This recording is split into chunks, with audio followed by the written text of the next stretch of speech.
Oh no, I like the look of your rubbish. How do you make money for nothing?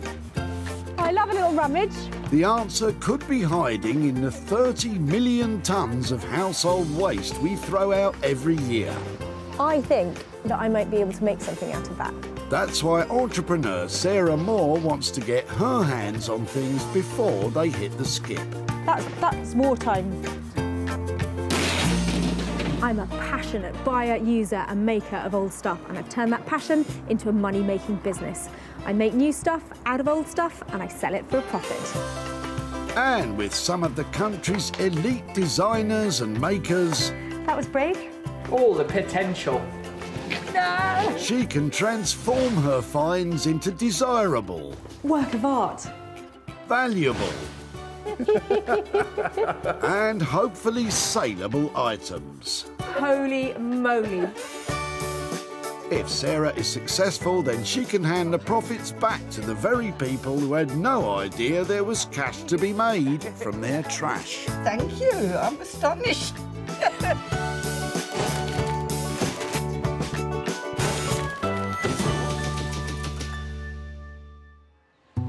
Today we're at the recycling centre in Altrincham, Greater Manchester, and lumber lover Sarah's here to stop some waste getting wasted.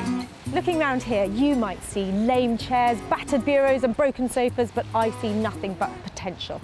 I'm here to rescue, resuscitate and revive tired things and make some money for nothing along the way. Unfortunately, we can't all haunt our local recycling centres. Sarah's got special permission for her mission. What else have you got in there then? Shall I have a quick rummage? Sarah's mining for 3 rough nuggets, which she'll transform into diamonds. Sarah in the tip with the lead pipe. I have no clue, though, what she intends to do with that. It looks like there's something with more potential in Charlotte's boot. Oh, don't throw those away. Are they going in? Yep. Fancy them? You've got 2 of them? Yeah. Go on then, let's have a look. I'd love to. So, just had enough of them? Not comfortable or? No, never owned them, so they were in the house we've just bought. So Really? don't fit with us. Just left there and... Yeah. So we've got enough chairs already. So yeah, sadly they've hit the tip. So when did you move in? It's a couple of weeks ago. Is it going all right? Yeah, hard work. Yeah, well, you know, it makes you love it even more if you have to do something to it. Exactly. I'd quite like to go and try and do something with these. So. Yeah, very welcome. Excellent. I think they're quite interesting. You can have them. I think they'll only ever be a pair of chairs, but hopefully we can make them into something that you really want to own. And it's really nice to not have to chuck it in the bin. Yeah, hopefully I'll be in touch with some progress on them. Yeah, absolutely. Make us jealous. Thanks very much. All right, cheers, bye. Sarah looks pleased with these finds, but what does Charlotte think she'll do with them? I don't know, but I'll be excited to see. It'll be interesting. Yeah, and I hope she makes us upset that we've thrown them away. From the look of these rickety old things, she might struggle. What's the plan, Sarah? The bad news is they're brown, they're looking a bit boring, especially with this maroon flock material on them. But the good news is, a pair always sells well. They've got some detailing here that I think could be picked out and made marvellous, and that will really help. Sarah knows exactly the right person to transform those chairs. Award-winning textile and wallpaper designer Daniel Heath is a sustainability guru who relishes the chance to give reclaimed material a new lease of life. He adds his sought-after signature style to create one-off furniture and contemporary design pieces. I love what I do because of the challenges that come from every project. There's never really 2 projects that are the same. Every brief is different and every client is different and wants me to produce something unique for them. So that obviously has an array of challenges that I have to face every day. Each one that comes along is different, and that's the joy of it. Daniel says he is a fan of reclaimed rubbish, but he might be put off by the state of those chairs.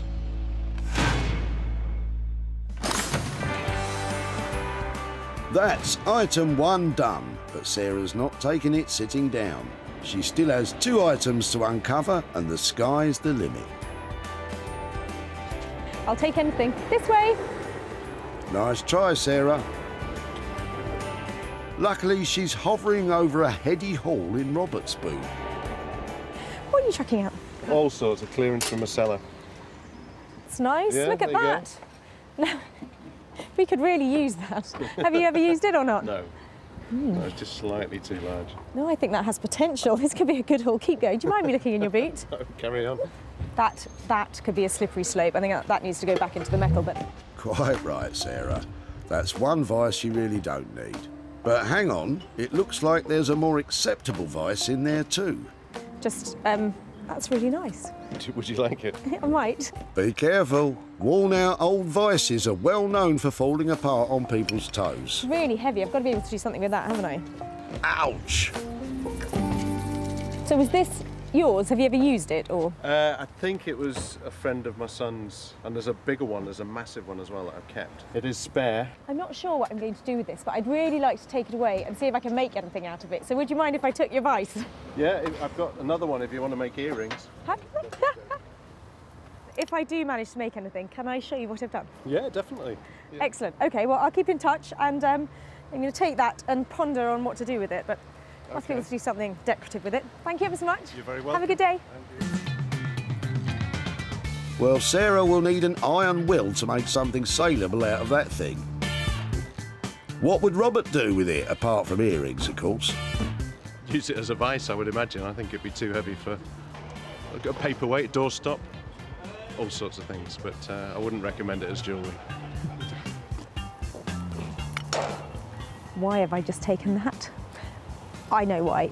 It's old, it's solid, it's got lovely writing on the side of it, and it moves around. I know who likes working with this kind of industrial material, and there's money to be made here.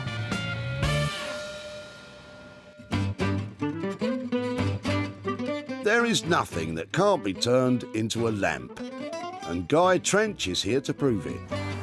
Retired North Sea diver Guy is the mastermind behind his band of creative craftsmen who can make unique and quirky furnishings from the flotsam and jetsam of yesteryear. I think the disposable culture we live in today is appalling, really, what we throw away, but it's not made to last. In the old days, they made things to last, and that's why I like doing what I do. It's keeping those things alive. So, for example, the old cameras. Why have them in the cupboard? There's something that ought to be brought out. So if we can turn them into a lamp, then we're going to keep it. But you could say to your grandchildren, say, that's what your great-grandpa used to use, that thing. And it's something they can relate to. So it's lovely preserving a bit of history. Isn't that rewarding? Fantastic. Let's hope Guy finds that rusty old vice every bit as gripping as his other projects.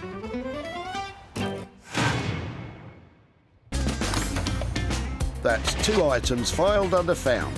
Sarah will take on the third and final item herself, if she can find something. What are you chucking out?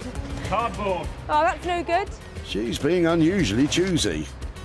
You coming back with any furniture later then? No. Well, no time for small talk. No furniture? If it's furniture you're after, Sarah, take a look in Adrian's boot. It's got a lovely pair of legs on it, hasn't it? More than a pair. I was going to say 2 pairs. 2 pairs of legs. I see you've got a sweet little piano stool or something at a dressing It table. was something that was up in the loft for a long time, and it's really just clearing it out. We have grandchildren and they like to play up there. This makes a little bit of room for them. You're throwing stuff out of a certain era here Yes. that is appealing to people today. You know, lots of people like it's a vintage look, I have to say. I Okay. think vintage is now over 25 years old, so What should I be doing with it then, do you but think? bringing it here and letting me have a look at it. Ray Miller, Liverpool. Lovely, so it's not far from home, is it? They say brown furniture's making a massive comeback. Oh, well. And it's no surprise. Furniture from this era is often beautifully made with bags of character, and it'll last much longer than the average pine flat pack nonsense. Sarah's sure she can turn space saving into real savings for Adrian. I hope that she can use them and maybe, I mean, sell them, that's fine by me. It would be nice for them to have a good home. These are a sweet little pair of vintage items. Table, nice legs on it. It's got a little pie crust edge to it. And this stool was probably in front of a dressing table in the 1950s. Together, these are the kind of things that I'm seeing £5 each in a charity shop. Not great in this state, but these have potential to make profit. Well, that's up to you, Sarah. With that table and chair nabbed, it's mission complete. Daniel will give those chairs the once or twice over. Guy will attempt to squash some profit out of that vice. And Sarah will be getting her teeth into all those lovely legs. Today I managed to gather yet another unusual hoard of items, which once reimagined, I think have a real chance of making some money for nothing.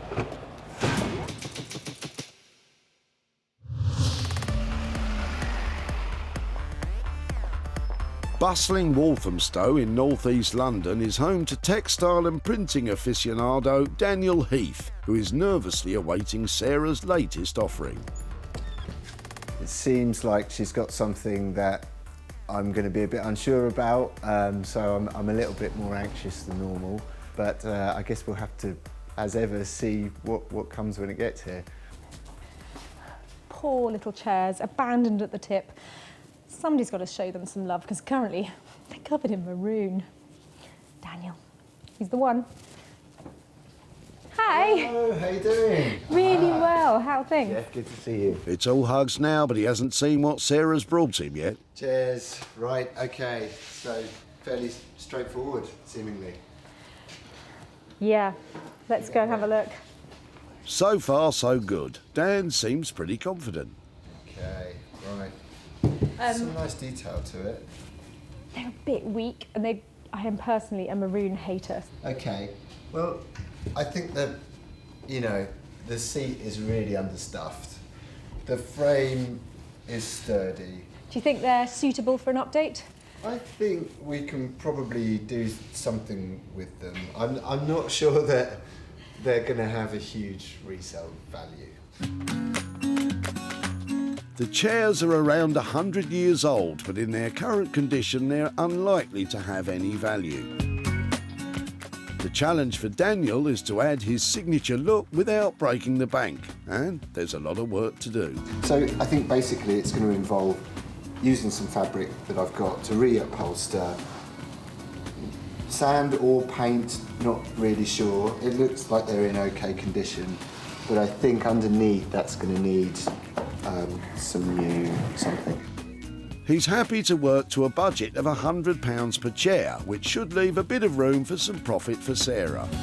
Seeing them brought back to life, making just a few quid, I'm happy to leave them at that. I've got great faith that you'll make them look fantastic, so thanks ever so much. Thanks, Sarah. Hope they're an easy one. Cheers. I feel a little bit sorry for Daniel, because those chairs currently are not a nice prospect. But I bought them here for a reason. I'm hoping his beautiful deco hand-printed fabrics are going to give those chairs just what they need to turn them into something saleable. I'm glad that Sarah's bought these because they wouldn't have continued their life in any other way. So if anything, we're saving them from being broken up. So yeah, I'm glad they're here, sort of.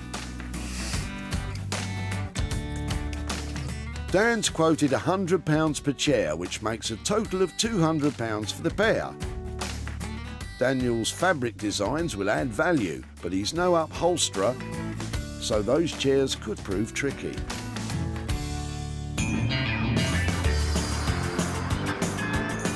Near the historic town of Malden in Essex is the workshop of lighting supremo Guy Trench, aided as ever by his indispensable sidekick Keith.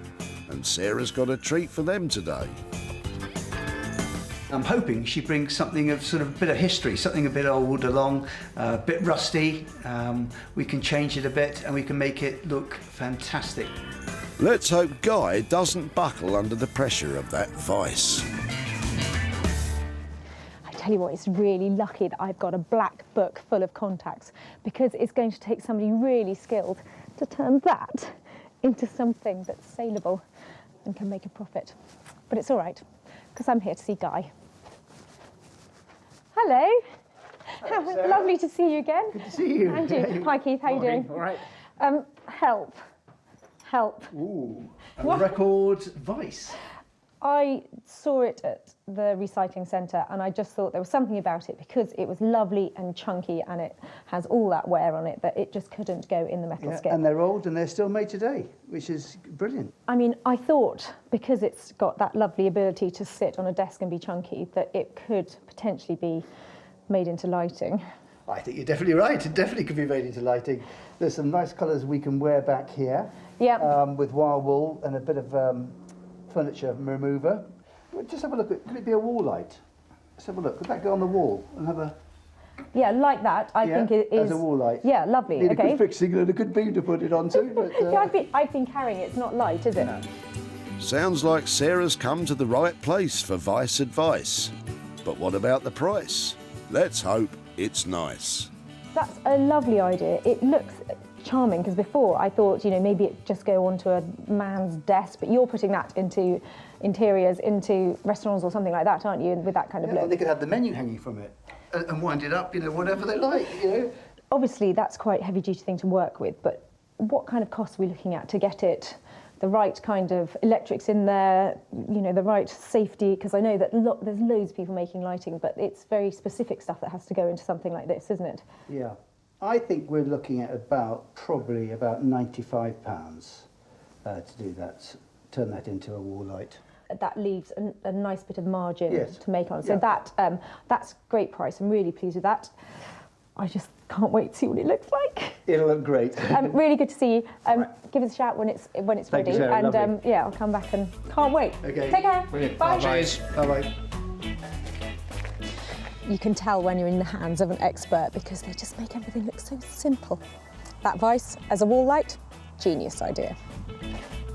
It's very different, and I don't think anybody in the world will have a vice as a wall light. So this will be a first off and a one-off. Guy's charging £95 to illuminate that rusty vice. It's certainly got a long way to go before anyone will want that industrial hunk of metal hanging on their wall.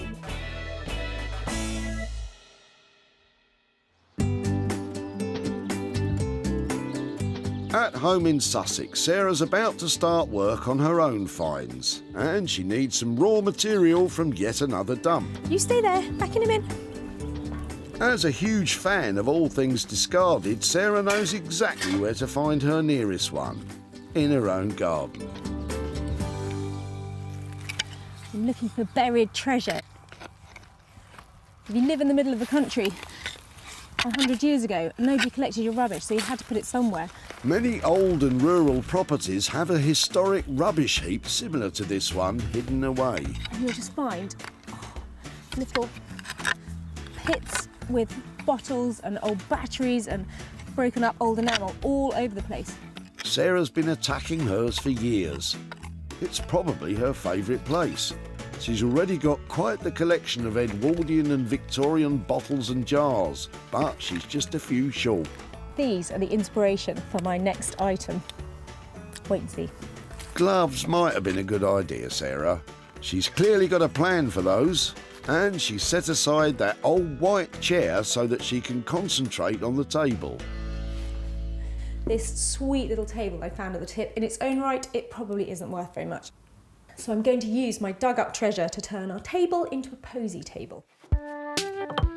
The Victorians had a habit of covering any available surface with interesting objects.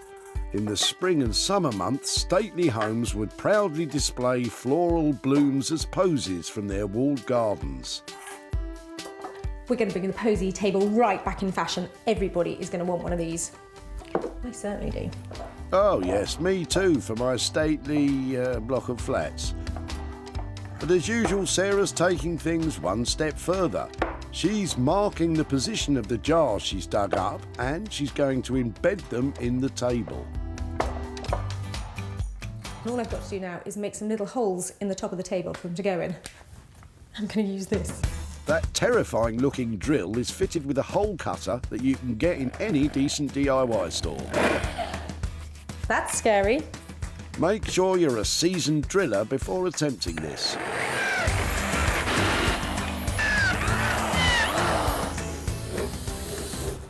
Oh, that's perfect.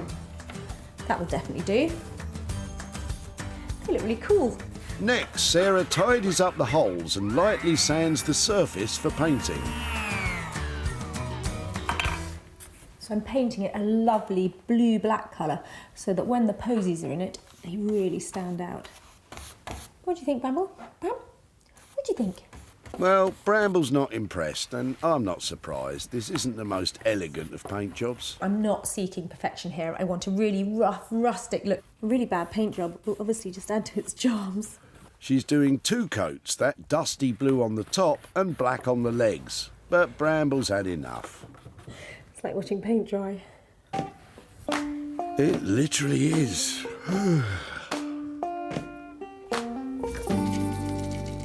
So what I'm going to do now is just take off all these crispy edges to make it look like I haven't just made it. First she paints it, then she rubs it off again.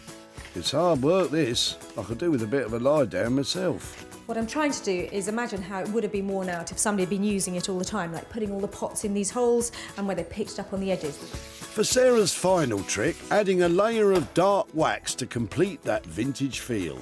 So you can buy these waxes in all sorts of different colours, or you can even stir paint into clear wax and make your own bespoke coloured finish. Still bored, Bramble? Bramble, sausages! I knew she could hear me. Sarah's well on her way with her take on Victorian extravagance. And with just £5 spent on wax and paint, it may even make a healthy profit. But will she actually be able to sell such an unusual item?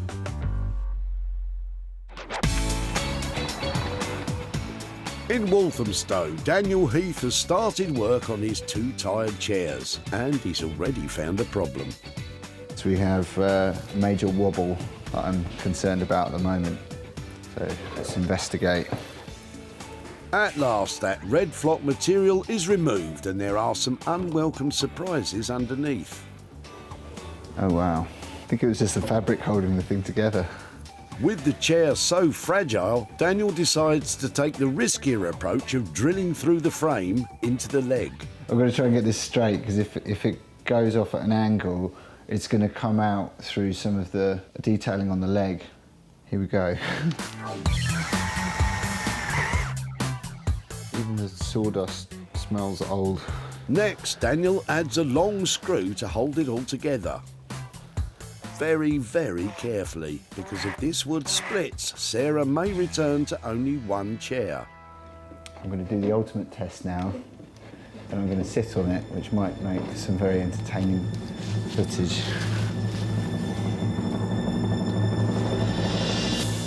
There's a bit of movement, but it's still up.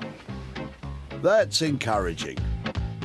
With the legs now structurally sound, sort of, it's time for Daniel to think fabrics. As a textile and screen printing expert, this should be the easy bit. I want it to be quite sophisticated and not too jazzy. That is a bit jazzy, Daniel. Maybe this isn't the ideal colour or fabric, but I'm just going to throw around a few ideas and see what we get. Right, next up, elephants. This is a circus-themed print, and it's got some playful imagery. Its pattern might work, and a corduroy might be a nice quality fabric finish to put on the seat cover. Before he commits, it's time for some upholstery practice. We want to make the pads quite thick because they were so flat and sad when they arrived. With his eye on a limited budget, Dan's got a great source for padding. And these are all foam offcuts from factories, and you can buy them quite cheaply. You just don't know what you're going to get. Full marks for your eco-credentials, Daniel, but it all looks a bit, well, flat. That looks like a big enough piece. Might have to glue some bits together as well. Daniel cuts a stack of foam pieces to the right shape. Is he feeling buoyant about upholstery? I've not done any upholstery before, so have a practice. Practice makes perfect. Wise words. Dan's using a piece of MDF and cheap cotton as a test, so he doesn't have to experiment with the final material. I quite like having a go and seeing if I can do something that I've not done before. if I'm trying something new out, I'll just go online and look at videos on YouTube. He's right. You can find out how to do just about anything online. How do you think I learned to crochet? But new skills can take some time to perfect. Yeah, I think it's safe to say that upholstery is certainly more difficult than I thought it would be. Yeah, I remember my first crochet hat, Daniel. It looked like an octopus. Don't be downhearted. It only took a few years to get good, and you've got a few hours. Best of luck.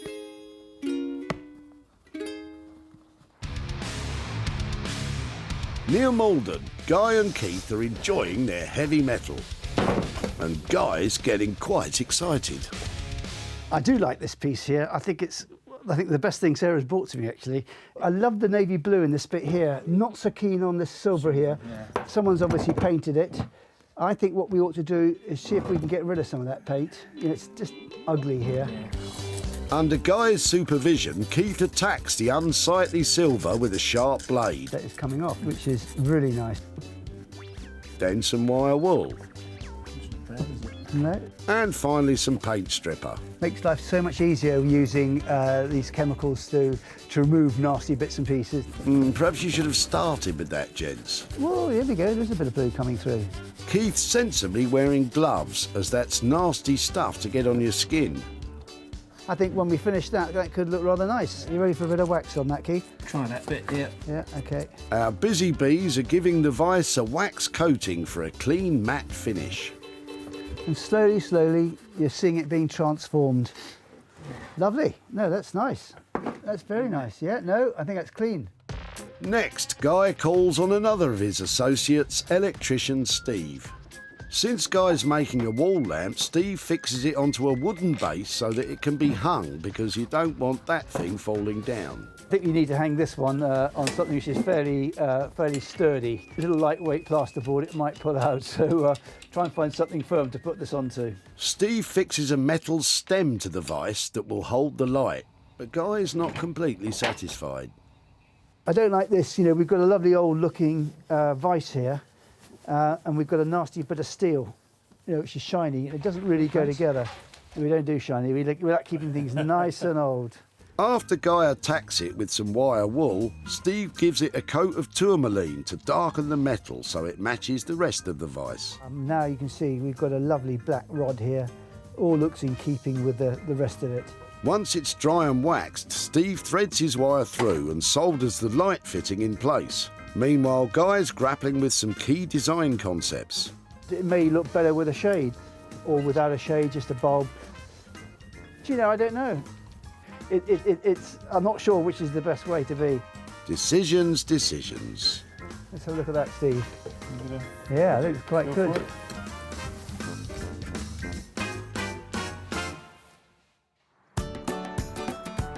In Sussex, Sarah's posy table needs a final flourish.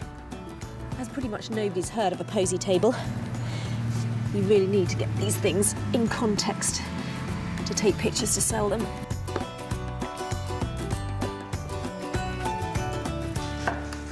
Sarah arranges the flowers and places all the jars in their holes. OK, that should do it. But has she brought that humdrum brown table into bloom?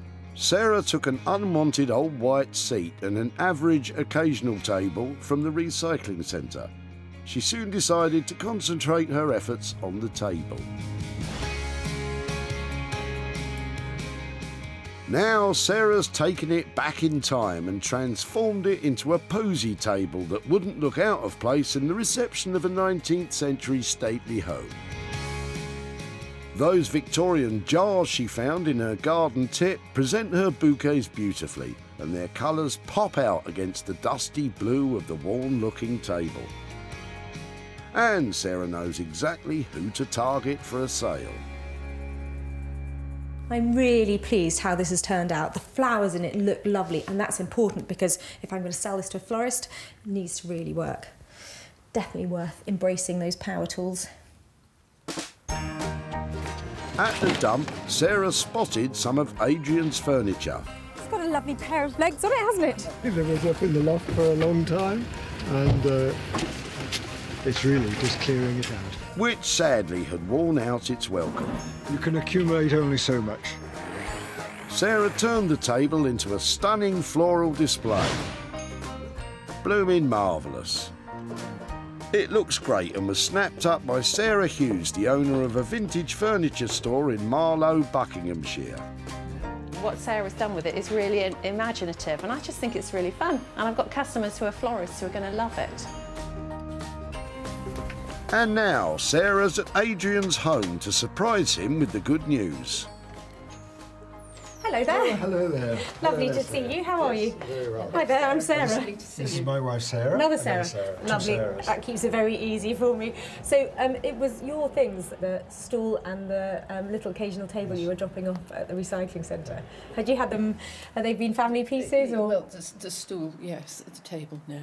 Well, I set the stool aside and it was actually the table that I decided to work on because it had such an interesting shape to it. I've actually got some pictures here to show you of how it turned out. But before I do, have you ever heard of a posy table? A posy table? Presumably for flowers. What's a posy table? Well, I can show you in a moment, but a friend of mine told me about it, and it is this lovely table that gardeners in big estates used to prepare little bouquets and buttonholes for the ladies and gentlemen of the house. Wow. So I've got some pictures to show you. Lovely. So here is your table. Oh! Oh, there we are. Can we have it back? Isn't that lovely? It is. Oh, yeah. This is proof of its reuse. Yes, absolutely. Yes, it's lovely. Yeah. It's nice to have something that is now going to be used. Second life. Yeah. Yes, well, it's been snapped up by a shop, and I've managed to make you a little bit of profit on it. Excellent.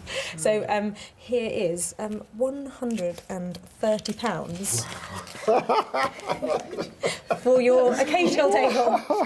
We say around here it's better than the poke in the eye with a sharp stick. Lovely. Well, yes, I think it's definitely better than that. Wonderful. That's wonderful. Have you got thoughts about what you might do with it?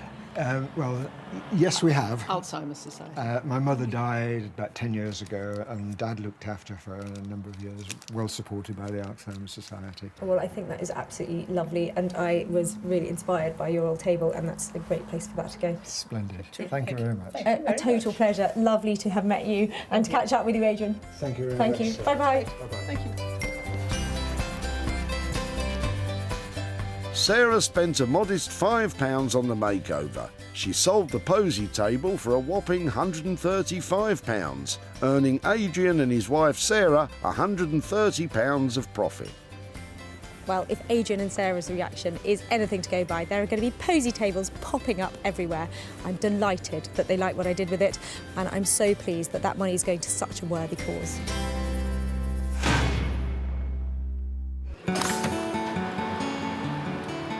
Sarah's back in Walthamstow to pick up Daniel's first attempt at upholstery.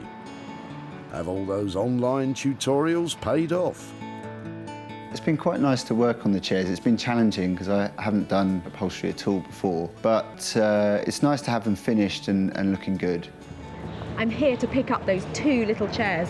Now, Daniel is really going to have to pull it out of the bag with this one, because turning a profit on those, that's tricky. This pair of unwanted chairs had seemingly come to the end of the road. They looked more destined for the bonfire than the dining room, but all they needed was a spark of inspiration.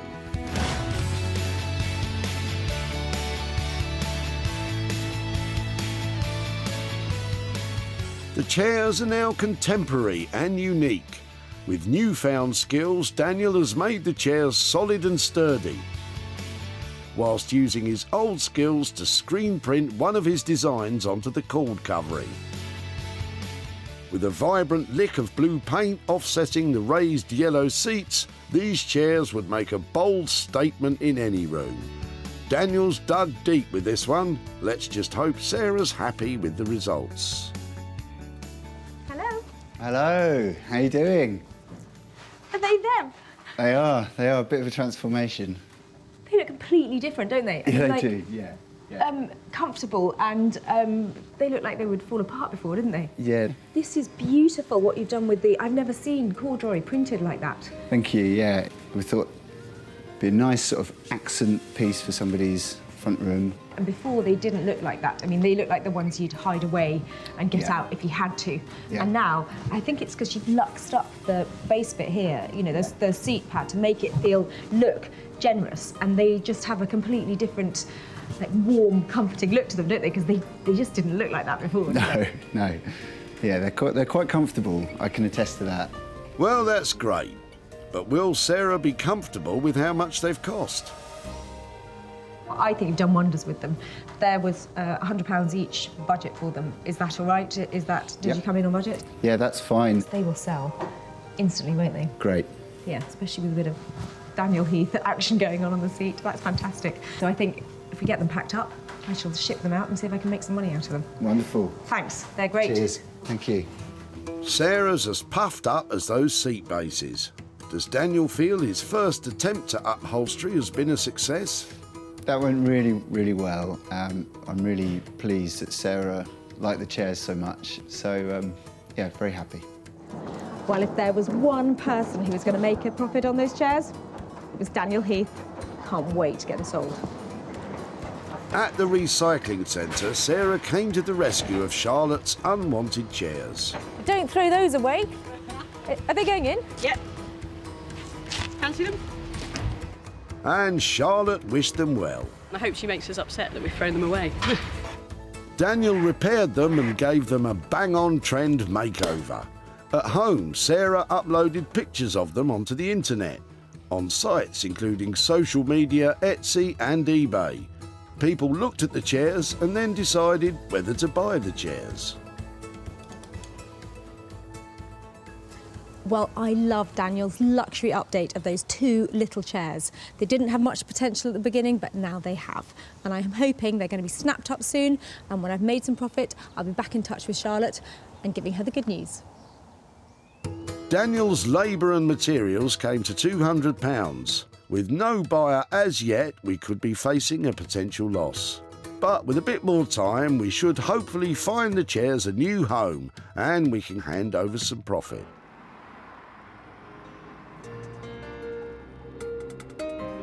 In Malden, Sarah can't wait to see what Guy's been up to. This vise is such a quirky item because out of all the designers I know, I think Guy is pretty much the only one who would take it on. But who knows what a vise light will actually look like. Let's go and find out. The vise was an old rusty lump of metal with very little aesthetic value. But thanks to Guy and his team of experts, it's now been reimagined into a conversation piece wall light with bags of character. It's been carefully stripped back to its original paintwork and waxed for a soft matte look, giving it the perfect blend of historic and desirable. The brand new light fitting has been expertly aged, so it feels as though it's always been there. And the team have topped it off with an optional lampshade to give it a sophisticated finish. They've managed to create a lamp which is undoubtedly one of a kind. This has got to be my favourite I've done for Sarah. As a wall light, it really ticks all my boxes. It's really cool. It's going to tick her box, I think. It's different. They say everybody has a vice, but will Sarah want this one? Hi, Guy. Hi, Sarah. How are you? I can't believe it. Is that it? That's it. Isn't that clever? I can't believe you've turned that horrible thing into something decorative. I think it's one of the best things recently I've done. And these actually work, so we can make the jaws go up smaller or larger. And I think the whole thing looks just amazing. It's beautiful and yeah, just the right sort of finish on it as well. It's got a nice look to it. It's quite sort of industrial. We've just shown it with a feather shade. So we could have a black shade, you could have just a funky bulb in, whatever you wanted. It is really appealing. I love the fact you've put that piece of chunky wood on the back because the look's so strong, isn't it? The vice lamp is an artistic triumph, but did Guy manage to clamp that budget down? I think it was £95 to convert the vice. Are we anywhere near that? We are on budget, just. It is really just. It's a little bit more extra work than we thought it was, but as you've bought me lots of things, we'll keep our word, and that's our price to you. I think it's really exciting that you're creating these one-offs, and if this is the first Vice light ever, then we're really lucky to have that, and I'm pleased it came into the tip and it's ended up here. I think it's a lovely ending to its story. So thank you so much. So guys, answer the question, what does a Vice light look like? And the answer? Amazing and really saleable. I love it, and her look on it was, wow, it's really different, and that's exactly what I'm trying to create for everybody. I think she loved it. At the dump, Sarah pounced when she spied Robert's bootful. What are you chucking out? All sorts of clearance from a cellar. That's really nice. Would you like it? I might. Thankfully, she ignored Robert's suggestions. I've got another one if you want to make earrings. Instead, the Vice has been transformed into a wall light, and Sarah was soon able to sell it to Morag Smith, a furniture and interiors dealer from Berwick-upon-Tweed. I think the Vice lamp is fab. It's quirky, it's unique, it has purpose, so it'll sell very well. Immediately, you're putting an interesting bit of history into a useful place in the house. Sarah's back in Greater Manchester to let Robert know what became of his rusty old Vice. Hi there. Hi Sarah, how are you? I'm really well. Nice to Good. see you again. Nice to see you. When I saw you at the recycling centre, I thought you were reluctantly throwing out some stuff, but were you having a clear out? Yeah, I was having a clear out of the cellar. I guess the only thing that was of any value there was the Vice. And did you think what we might do with it? You could either use it as a bench Vice again or a doorstop. I couldn't really imagine anything more artful to do with it. We took it to a fantastic chap called Guy Trench, and he specialises in making old stuff into lighting. So do you want to have a look what he did? Yeah, I'd love to. Here is your Vice in all Can't wait to see it. all its new glory. Whoa. Oh, that's amazing. He cleaned it all up and did that. That's incredible. I didn't think it would be made into a light. I was thinking, I don't know, some art feature or something, if at all. It was lovely, and it has real appeal. So your light has sold. It takes quite a lot of investment to turn something like that into a light, so I've got a little bit of profit for you. Oh, lovely. I've just got 20 quid. Oh, brilliant. Well, I was expecting nothing for it, so that's great. That's really good. I'm going to give that to charity. Yeah, definitely. Oh, well, that's fantastic. I'm glad that's going to a good cause. So thank you ever so much. All right, thank you, sir. Lovely really to catch nice up to again. meet you. Thank you. Guy charged £95 for labour and materials. The lamp sold for £115, leaving a profit of £20 for Robert. Sarah found 3 waste wonders at the recycling centre in Altrincham. Charlotte's suspect seats were given a stand-up makeover. Robert's old Vice was given a new twist as a lamp. And Adrian's table took a trip back in time. Well, it might not always be straightforward, but I'm really proud of those 3 great transformations. And it's really good to know that all those things that we saved from the tip are off to brand new homes.